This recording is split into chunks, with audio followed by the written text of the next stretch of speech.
It's Thursday, December 4th. This is CTV at 6. Here's what's making news tonight. Communities prepare for bitterly cold air, plunging the Maritimes into a deep freeze. Pushing public safety, Nova Scotia takes a hard line on illegal cannabis sales. The wind brings a biting cold to the region tonight and Friday, a risk of snow squalls in a few spots. Live from our Maritimes News Center, this is CTV News at 6. Here is Todd Battis. Good evening. It's early December, but it's going to feel like deep January. A polar vortex is forecast to make it feel like minus 30 in parts of our region. Kayla Mitchell will be by in a moment. But the temperature has been falling and the winds picking up in the last few hours in Fredericton. However, it is about to get much colder, and the further north you go, the colder it would feel. And that includes Edmundston, where an out-of-the-cold shelter just opened Monday. And it's the first time that we have an out-of-cold shelter. We did not have that in our city before. So we had some couple of days back in January 2025, where we hit the minus 40 degrees. So at least for this upcoming season, we will have a place for them.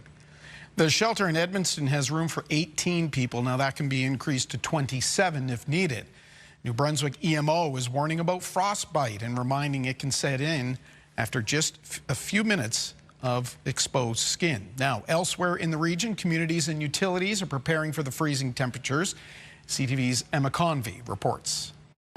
This shelter in Halifax is at full capacity, providing 30 men with a place to stay. On nights like tonight, when temperatures drop into minus teens, they're forced to turn people away. Puts a lot of pressure on us, you know, do you break a rule? Do you bring a bid in? Do you bring a fella in because it's freezing out, you know? You make calls, you call the other shelters. Since the space opened in February, the beds have been filled every night. With the freezing rain and snow we had, there were people like basically coming down almost every hour, hour and a half, looking for a place to sleep, just to get out of the weather, you know.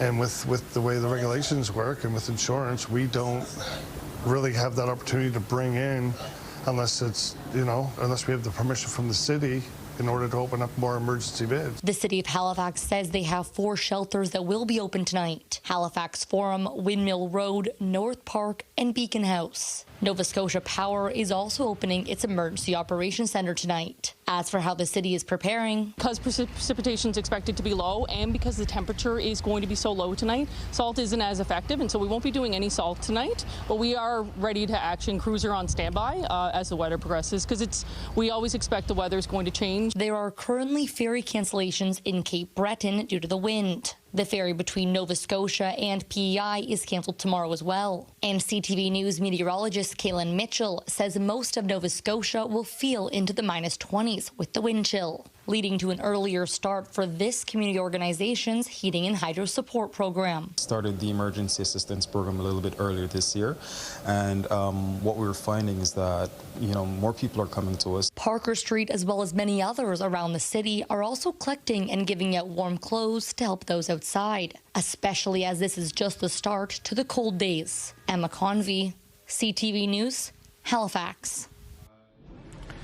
That's a look right now at the old train station in Macadam, New Brunswick. It is minus 6. We bring in Kaylin Mitchell. We know that temperature, those numbers are going to get a lot lower. Yeah, that's right. So Macadam's already on the colder side of the front, so their temperature is starting to fall. There's only a few areas left in the Maritimes, Nova Scotia, on the other side of the front where temperatures are still on the plus side of the scale, and that's going to be changing over the next couple of hours. The entirety of the Maritimes heading below the freezing mark. Be careful about any wet or slushy surfaces turning icy moving through this evening and tonight. Look at Edmundston up the northwest of New Brunswick, already sitting at around minus 10. And as the wind picks up, the wind chill values are going to be making it feel colder. Already feeling near minus 13 at around Edmundston, minus 15 at Woodstock right now, and Bathurst up in the north of New Brunswick also feeling at minus 15 this hour. But let's take a look at those wind chills and how they're expected to progress as we make our way through this evening and tonight. And as we move into the overnight hours, many parts of the Maritimes, including areas of Prince Edward Island and Nova Scotia, as the northwest wind increases in strength, we'll start to get into those wind chills that'll be making it feel into the minus 20s. So that'll be around in the very early morning hours of Friday, as well as around the start of the day for tomorrow. So if you're going to be out there either late tonight or certainly tomorrow morning, you want to think about dressing up warm for these these type of conditions. Remember, there is a risk of frostbite, an increased risk of frostbite to exposed skin when the wind chill values make it feel minus 28 or colder. That looks like it is going to be most likely for a prolonged period of time around northern and western areas of New Brunswick, again, overnight into the start of the day for tomorrow. And that frostbite can occur in 30 minutes or less. Now, the wind chill values will ease up a bit for Friday afternoon. It's still going to be very cold throughout the day for tomorrow, but the winds do ease up a little bit by the afternoon hours. Now, Todd mentioned the polar vortex. This is part of that weakened position of the polar vortex. It really happened last week, and the core of it kind of drifted down over top of Hudson Bay, and all we needed was basically a good, strong northwest wind to tap into that colder air, which was pooled up around northern areas of Quebec, and that's what's happening tonight for the region. This won't be the last of that colder air that we feel.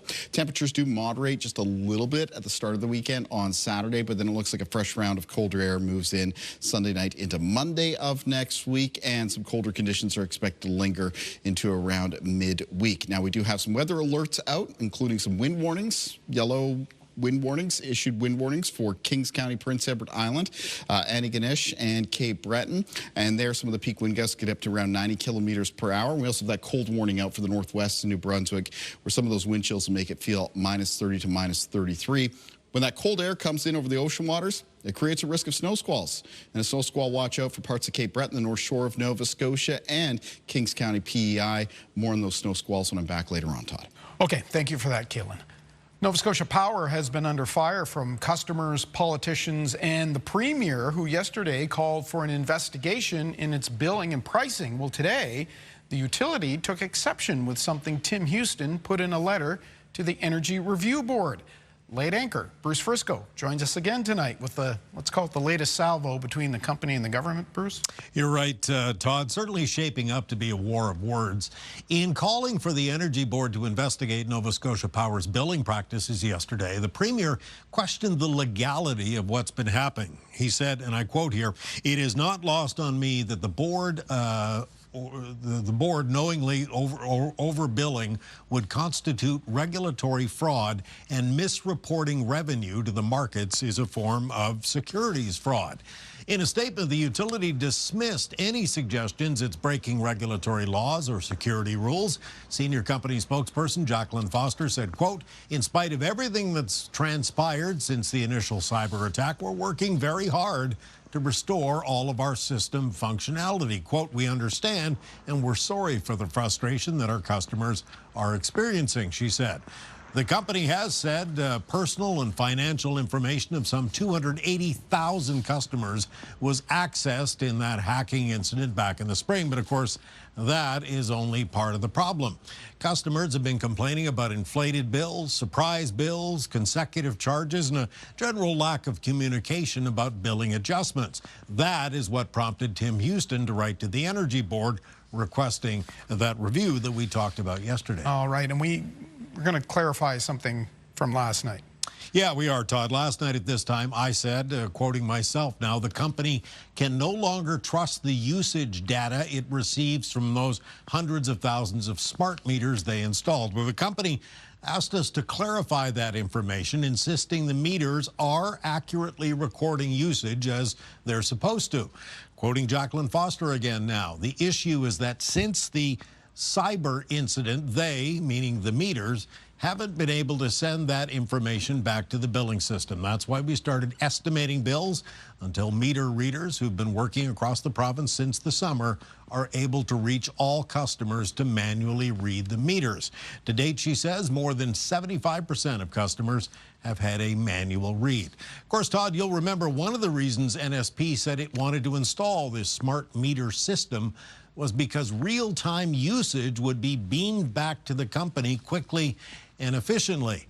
It appears, though, the cyber incident has kind of dumbed down those smart meters, Todd. All right, thank you, Bruce. In the News Center, of course, you'll be back here at 11:30. Right. Now, high power bills have sparked anger in New Brunswick, too, but that's not what the province's energy minister is worried about tonight. He's looking at the utility's electrical output and wondering whether there's enough to meet demand. CTV's Laura Brown explains. Point Lepreau nuclear generating station was supposed to be back online earlier this week, but staff found a problem while undergoing tests last week. And during that testing, we did find an issue on the non-nuclear side of our station. And where we are today, we're progressing through the replacement of a bearing on our turbine generator system. No different than a bearing you might find in your car. The difference for us is our bearing is about the size of your car and weighs well over 4,000 pounds. So it's not necessarily a simple task, but NB Power's chief nuclear officer says the hope is still to get Point Lepreau operating before the end of the month. The timing is important because winter is already here. I'm being told it's going to be cold tonight. The wind chill will make it feel like -30 in some areas, a temperature that's about a month early, which makes the timing very concerning, says the energy minister. There's short of generation capacity. There's also, if this is a very regional cold snap, then our neighbors might be in the same situation. And this is the regular conversation that we're having around do energy security. I know we often talk about 2028. I'm concerned that 2028 may be the out date, it may be shorter. Which is why there is concern around the timeline of the proposed gas plant in Tantramar. That project would supply the province with 500 megawatts of power, but it doesn't have a ton of support in the area. Legacy says it needs the Energy and Utilities Board approval by April 1st, because that's the deadline the U.S. company behind the plant has given NB Power to get those approvals. Over on PEI, Maritime Electric has made plans should it need to rely on rotating power outages this winter in the case of power shortages. Would we ever consider something like that? Well, that's one of the solutions. If there's no power, you better to plan it than just have it happen. I haven't been made aware of what Maritime Electric and how long or when they're going to do it, but it's happening across the world. So to pretend that it may not happen here, I think would be imprudent. Point Lepreau is scheduled for another maintenance shutdown in the spring. Laura Brown, CTV News, Fredericton. The woman accused of repeatedly stabbing a young boy at a Halifax bus stop earlier this year has pleaded not guilty to 3 charges. Elliot Chorney, in custody, appeared in court via video link today. Yesterday, she elected trial by Supreme Court justice alone on 3 charges dating back to February. A boy was rushed to hospital with serious injuries after an attack at a downtown transit stop. Citing public safety, Nova Scotia wants police to crack down on illegal cannabis shops and is asking 13 Mi'kmaq chiefs for their cooperation to shut down unregulated and unlicensed dispensaries. CTV's Jesse Thomas has that story. Nova Scotia's Attorney General says the illegal cannabis market is growing out of control and he wants police to crack down. And we want to make sure that we have any cannabis being dispensed in Nova Scotia through the Nova Scotia Liquor Corporation because that protects public health and public safety. A provincial scan found more than 115 illegal cannabis shops, more than doubling the 51 NSLC cannabis shops. Armstrong says the law is clear. Right now, the Cannabis Control Act in Nova Scotia is the law of the land. As the Minister of Justice and Attorney General, it's my job to make sure that laws are enforced and those laws apply to everyone across the province. Armstrong also wrote the 13 Mi'kmaq chiefs asking them for their support, saying unlicensed sales cannot continue. But Indigenous cannabis advocates firmly disagree with the province's approach, saying they have inherent and treaty rights to trade and sell goods like cannabis freely on their land and call any crackdown infringing on their Mi'kmaq sovereignty. I was very disappointed in a lot of the discussion as it seems to be being framed as if we're not bringing legitimate standards to the table and that if we don't participate in their outlined framework, then it can't possibly be our right and can't possibly be safe. Young says his shops follow high safety standards and accuses the province of fear-mongering and dismissing their rights. Having the province publicly shame us and treat us as if we're black market criminals and that our treaty rights aren't existent, and it's been extremely difficult. The Attorney General said he's not aware of any inherent Aboriginal rights to sell cannabis. And since April, the province has offered to partner with First Nation communities to open licensed NSLC-supplied shops in their communities, but only one Mi'kmaq community has signed on. We'll have ongoing negotiations and discussions with First Nations bands on the opportunity they have. But right now, the only legal distributor of cannabis in Nova Scotia is the Nova Scotia Liquor Corporation. Jesse Thomas, CTV News, Halifax. After 6:30, Sylvain Charlebois, the lead author of the annual food report, will join us to talk about his findings, and there's much more reporting on this online at ctvnewsatlantic.ca. A man has died following a crash on Highway 105 in Cape Breton yesterday morning. It happened just before dawn near Millville. A car and a transport truck collided head-on. A 31-year-old man from New Waterford was rushed to hospital where he later died. The people in the transport truck were not injured. The cause remains under investigation at this hour. Staff at Glace Bay Regional Hospital gave a demonstration on how virtual care works at the emergency room today.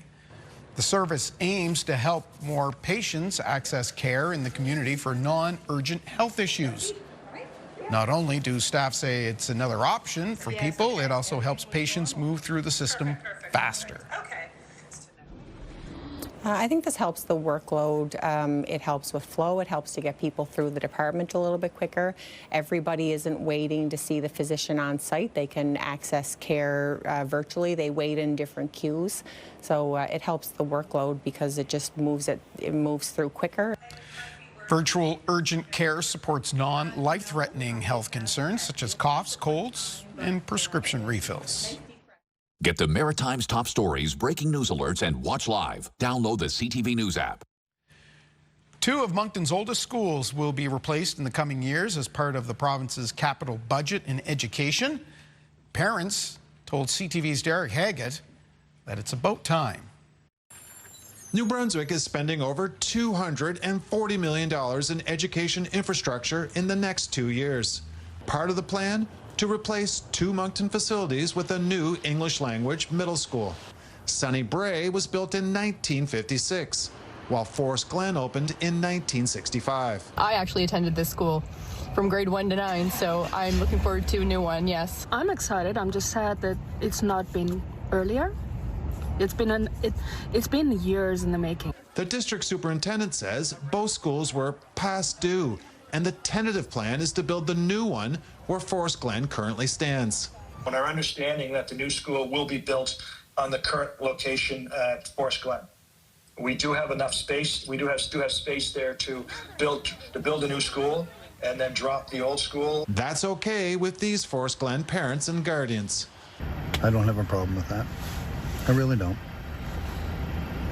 If it's going to be modern, it's good for the kids, that's fine. If they want to do it, great. I hope they do it. I hope they, definitely make something great out of this. Other major capital projects in the works include 3 new English language kindergarten to grade 8 schools in Oromocto, a new French language school for Woodstock, a midlife upgrade and addition to Bonner Law Memorial High School in 5 Rivers, and a midlife upgrade and addition to École Sainte-Anne in Fredericton. Planning for the new Moncton school will likely start after the holidays. Also announced yesterday, a midlife upgrade and an addition for École Mathieu Martin. The high school was built in the early 1970s. Derek Haggett, CTV News, Dieppe. Time for a break now. Still to come, a bitterly cold early December night ahead. Kalen will have the details when he returns. But first, it's cold fishing in the North Atlantic, but fishermen are being comforted by some very strong catches. The quality of the lobsters we're finding at this shop here really well. We go to the wharf to check in on the state of the winter fishery. Stay with us.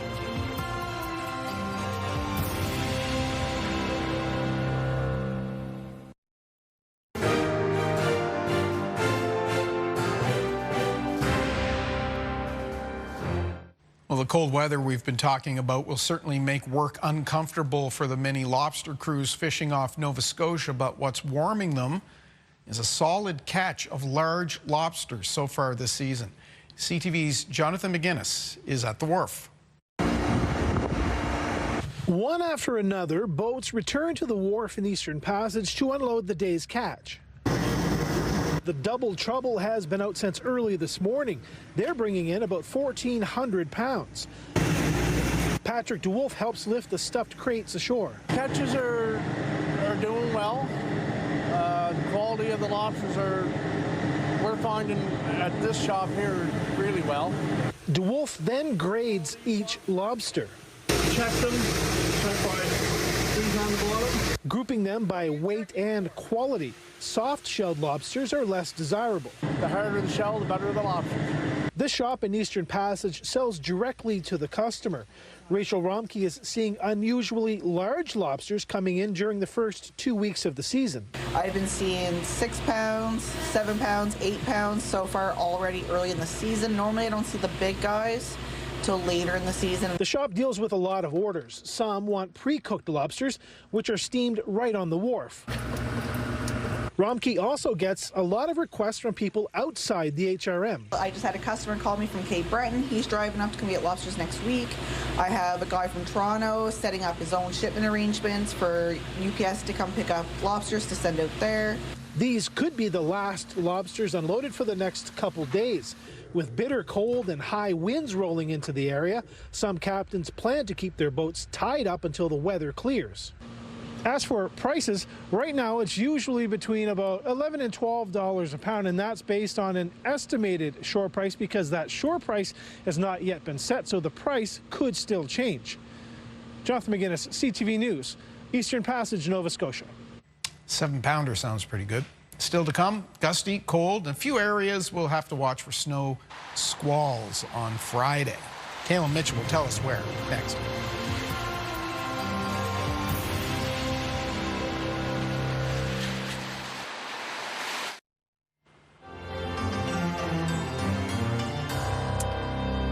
Walking in a winter wonderland. Sarah Plowman did for us, and we're happy she did with her camera in tow because she got this lovely shot of Maxwell's Crossing covered bridge. That's in Charlotte County, New Brunswick. Yeah, that is a beautiful scene. And I mean, let's face it, here in the Maritimes, if we can, we got to embrace winter, right? Because it's going to be around for a while. And it does seem to have gotten off to a little bit of an early start this year. We saw those repeated breakdowns of polar air out of the north into western parts of the country, at first parts of the prairies. And that looks like it's going to be a continuing pattern here as we make our way through December. So I would say plan on a bit of a colder December, just in general, around the Maritimes. Those are really big numbers that you showed a little earlier, though. With the wind chill. With the minus sign in front of them. Happens for our winter season, but yeah, it's early. Let's take a look at weather conditions across the country right now. You can see it's raining right now around the south coast of BC, with Vancouver and Victoria both sitting at around 7 degrees. It's cool in Alberta, +2 at both Edmonton and Calgary. And then it gets chillier into southern areas of Saskatchewan and Manitoba, but then very cold as you get into parts of Ontario and Quebec, especially northern areas of Ontario and northern areas of Quebec. It's even being reflected in some of the temperatures right now in Labrador City, sitting at -18 and reporting some snow. And this very cold air, it's also around, say, Quebec City, sitting at -16, is being brought our way here in the Maritimes by what's going to be an increasingly gusty northwest wind as we move through tonight. Now, as that colder wind blows over ocean waters, Bay of Fundy, Northumberland Strait, Gulf of St. Lawrence, there is a risk that it could produce some snow squalls. And the risk begins late tonight and extends into and through Friday morning. And for a few areas in particular, so first of all, there is a low to moderate chance of some snow squalls around the southwestern coastline of Nova Scotia, the Annapolis Valley in and around Minas Basin. Most of that would be off the Bay of Fundy. And then a higher risk of some snow squalls developing around parts of the North Shore, including coastal areas of Pictou County and especially into Antigonish County, maybe even the interior of Guysborough County, Kings County and Prince Edward Island, and locations in Cape Breton. That's where we have those snow squall watches that have been issued by Environment Canada, cautioning that if you get in one of those snow squalls, you could find your visibility reduced. You could run into some snow-covered roads as well. Now, the risk of snow squalls does look like it'll diminish as we move through Friday afternoon into Friday evening, as the wind strength comes down. So it's really at its peak as we move through tonight and through Friday morning. Let's take a closer look up towards that eastern part of the Maritimes, where is the higher risk of seeing some of those snow squalls. Some of the areas that you might want to be careful if you're driving or commuting through tomorrow include parts of the number 2 in the east of Prince Edward Island, including in the vicinity of Dingwalls Mills. On the north shore of Nova Scotia, of course, the 104 as it's running near and past Antigonish. In Cape Breton, the 105 near Waikagama, the 19 running up past Inverness, and of course the Cabot Trail as it begins to climb up in elevation, moving up towards and past areas like, for example, Big Intervale. So those are the type of roads you want to be careful at, where there is the higher potential that you could run into some of those snow squalls. Now, winds in the forecast for tomorrow morning are going to be out of the northwest, quite gusty across the Maritimes. Widespread gusts, 40 to 60 kilometers per hour, except potentially high as 90 around Kings County, Prince Edward Island, coastal areas of the North Shore of Nova Scotia and in Cape Breton, those areas underneath that wind warning. Low temperatures in the forecast for tonight are down into the minus teens for most of the region. There may be some minus 20s up around northern and northwestern areas of New Brunswick. Wind chill values overnight, start of the day for tomorrow, making it feel into the minus 20s region-wide. For tomorrow, high temperatures in the north of New Brunswick, mostly between minus 7 and minus 11. The afternoon wind chill, though, making it feel near minus 16. In the afternoon, feeling near minus 16 for much of central and southern areas of New Brunswick, with highs between minus 7 and minus 11. Prince Edward Island tomorrow with highs of minus 5 to minus 8. It's windier for PEI, so the wind chill making it feel minus 16 to minus 18. And wind chill values even in the afternoon for eastern areas of Nova Scotia could make it feel minus 14 to minus 20 because of the high and gusty wind. Northern and central areas of Nova Scotia tomorrow, highs of around minus 4 to minus 8. Wind chill making it feel minus 13 to minus 15. And in the southwest of Nova Scotia, high temperatures minus 3 to minus 6 with the wind chill in the afternoon making it feel minus 12 to minus 15. In the 7-day outlook for New Brunswick, flurries on Saturday, cold start to the weekend. It's a mix of sun and cloud on Sunday, fresh round of colder air arriving Sunday night into Monday. Possibility of some snow to start next week. Tuesday, a mix of sun and cloud, increasing cloudiness on Wednesday. As we take a look at the forecast for Nova Scotia, we do have a chance of flurries on the weekend. The next round of colder air moving in Sunday night into Monday, watching Monday for some snow. After that, it's a mix of sun and cloud, colder temperatures for Tuesday of next week. Temperatures do moderate a little bit on Wednesday and come up a little bit more on Thursday, but that's only because it looks like a low pressure system with rain will be arriving. For Prince Edward Island in the forecast, coming up on Saturday, it's a mix of sun and cloud and colder. Flurries expected on Sunday. There's some colder air moving in Sunday night into Monday, as well as on Tuesday of next week with a chance of some flurries. Temperatures moderating Wednesday into Thursday if we have that next rainy weather system arrive. Todd. All right. Thank you for that. Next, we'll talk about the food price report with Sylvain Charlebois of the Dalhousie Food Lab, and we have this in entertainment. Hi, I'm Jim Henman. I wanted to tell you that I've just released a new song, She's So Cool, with my two cousins, David and Richie Henman. We co-founded April Wine band from down here. And hang around, you'll hear more about it shortly.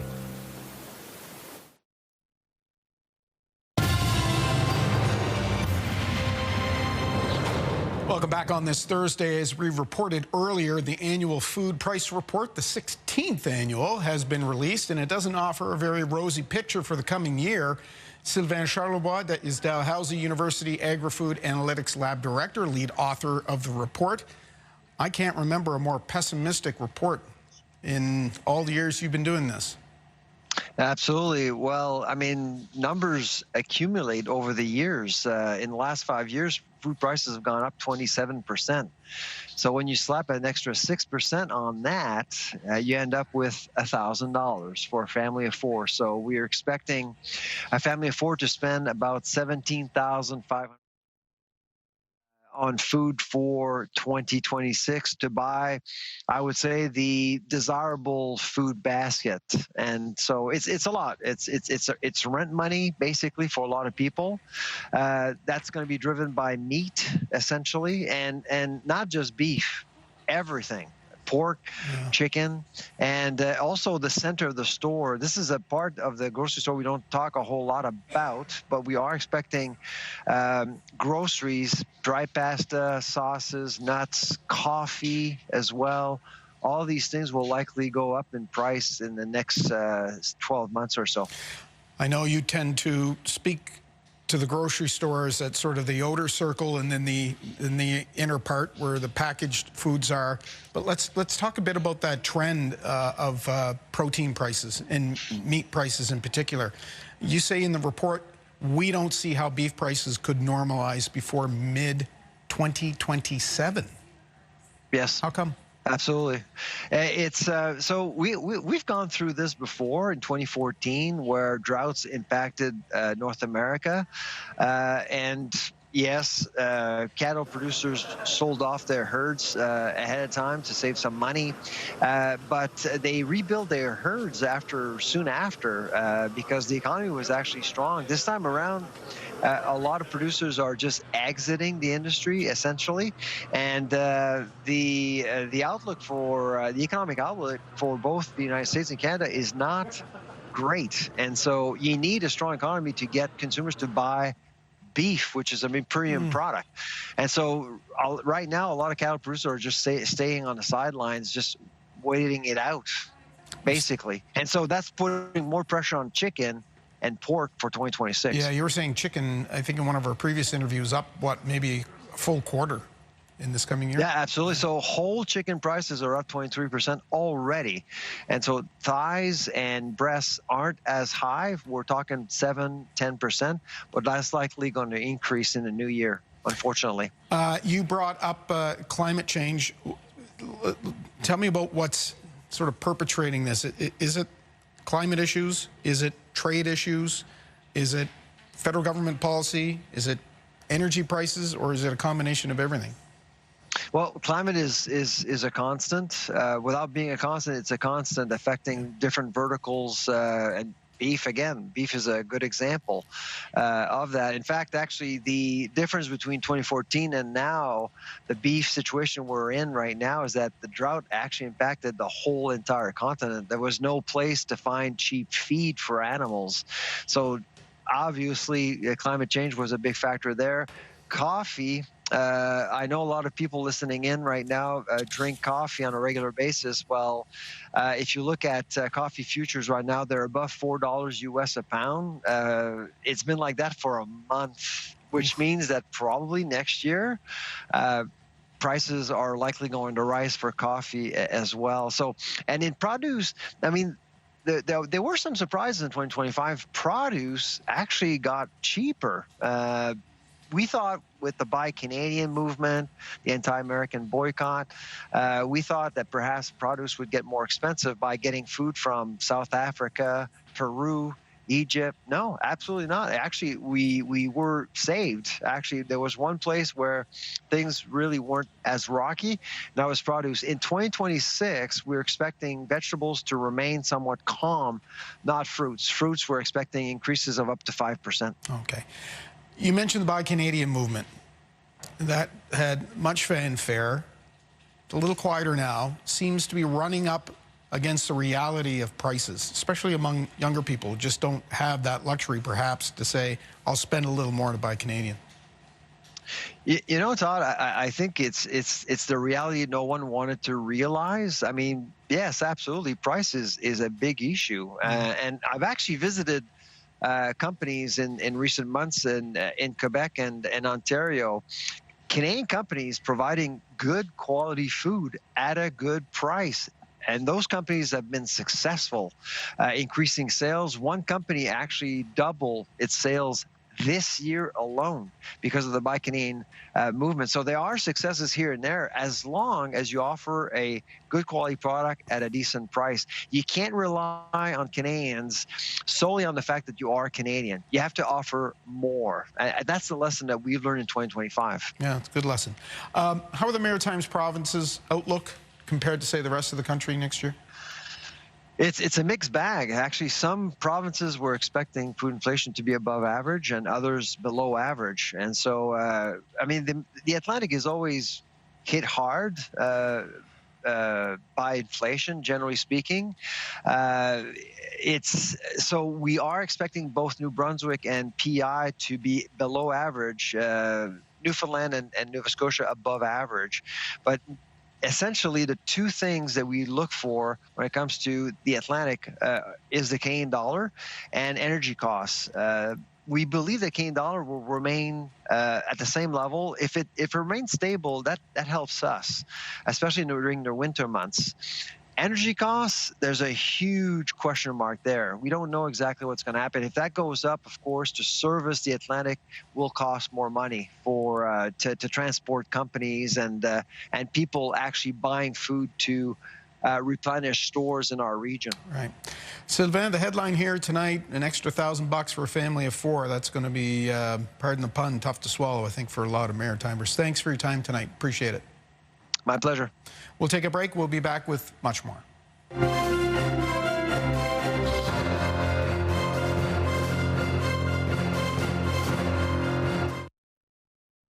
The opinions expressed in this segment are solely those of the commentator. They do not purport to reflect the opinions or views of this station, CTV News, Bell Media, or its employees. Tonight, Steve Murphy has some thoughts and memories about Canada Post and what steps should be next for a Crown Corporation in the red and under fire. Used to be around this time of year, mailboxes were bulging with Christmas cards. Sending cards was an annual ritual, and receiving them was a source of real joy and excitement, particularly when they contained $2 bills from great aunts, otherwise seldom heard from.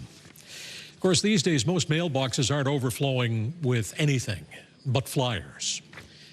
With few exceptions, Canada Post is no longer an essential service in this country. Most Canadians barely noticed when the postal workers went on strike and then went back to work. The Carney government has given the corporation new marching orders, which will see far fewer letter carriers marching the streets and many fewer post offices. But what's needed is a mandate and a budget to dramatically and quickly reduce the size of the workforce through early retirements, and a sharp reduction in the post office's scope of operations. Any idea of having the post office expand into new areas of business, including banking, simply cannot be taken seriously. And the prime land now occupied by sprawling and no longer necessary processing plants and post offices should be sold off. Changing times and technology have made the post office an expensive relic that's now costing us millions of dollars a day not to use. Sadly, just like those Christmas cards it used to deliver, the post office is largely a thing of the past. I'm Steve Murphy.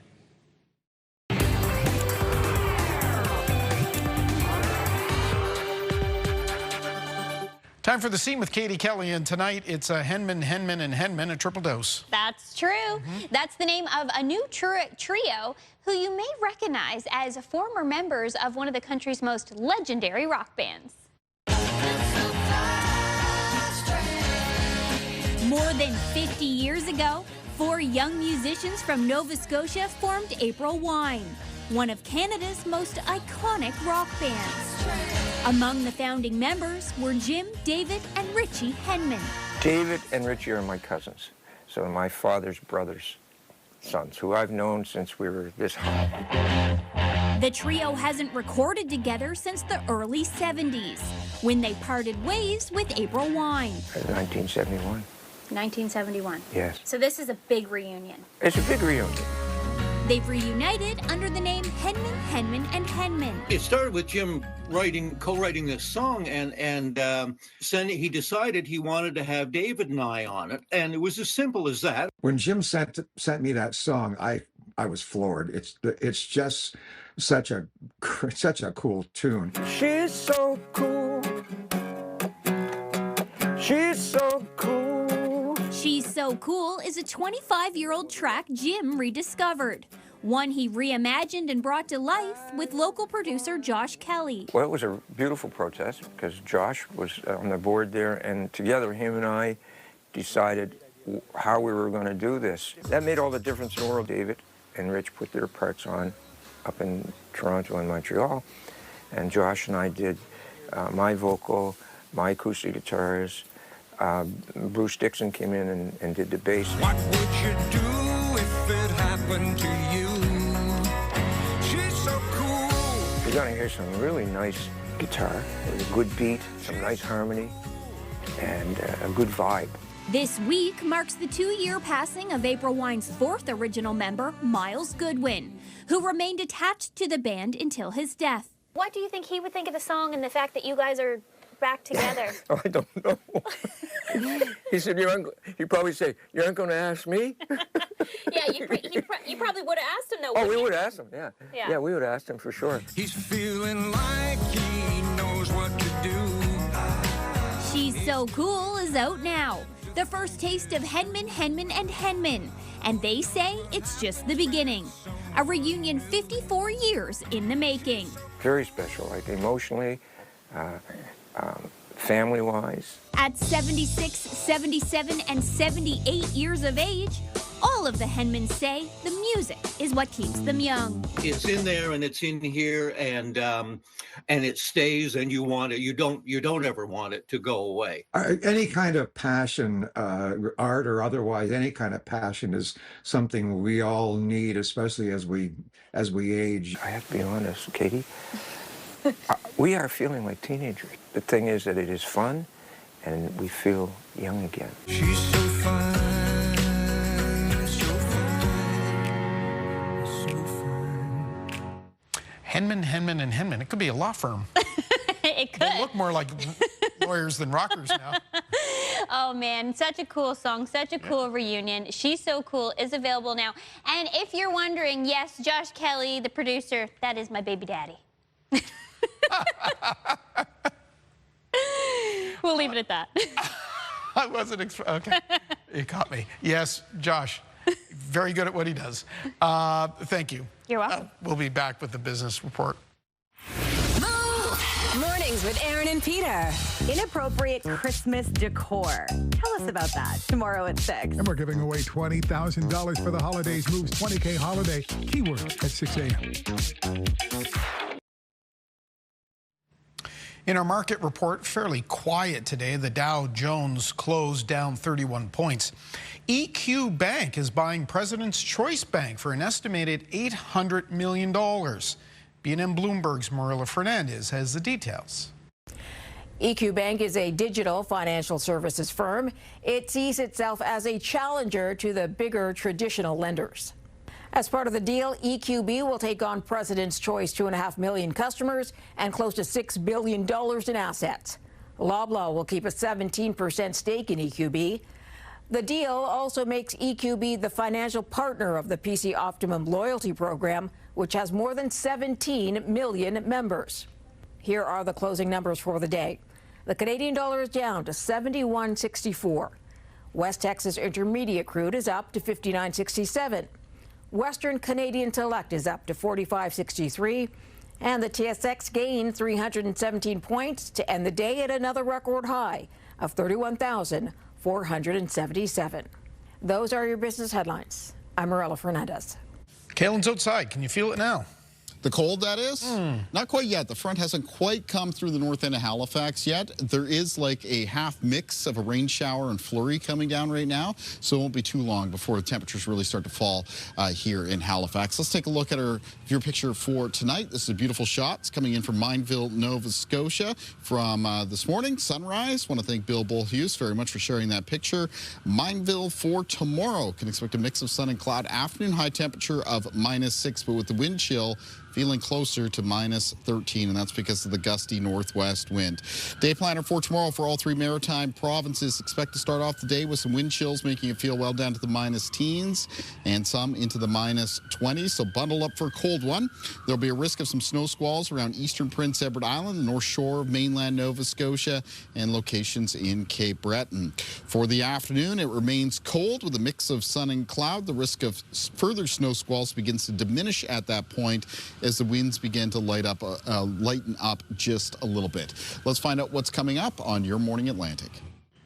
Friday on Your Morning Atlantic, it's a holiday tradition for generations of Maritimers. And our favorite weekend of the year. Find out how your donations to the annual Christmas Daddies Telethon make a difference for children in our region. Start your morning with us Friday live on CTV2 and Crave. Finally for us tonight, a sign that it's Christmas time in the Big Apple. 3, 2, 1, light her up! There it is. Last night saw the lighting of the Rockefeller Center Christmas tree. The 23-meter Norway spruce from upstate New York is glowing bright against the skyline with 50,000 lights. The Rockefeller Christmas tree is a beloved holiday tradition, of course. It dates back to 1933. And as we mentioned a little earlier at 5 o'clock, Nova Scotia's Tree for Boston will be lit tonight on the Boston Common. That is our look at the day here at home. Bruce Frisco is here at 11:30 with the late news. CTVNewsAtlantic.ca is updating and has the poll. I'm Todd Battis. We hope to see you right back here for your Friday newscast. Until then, have a good night.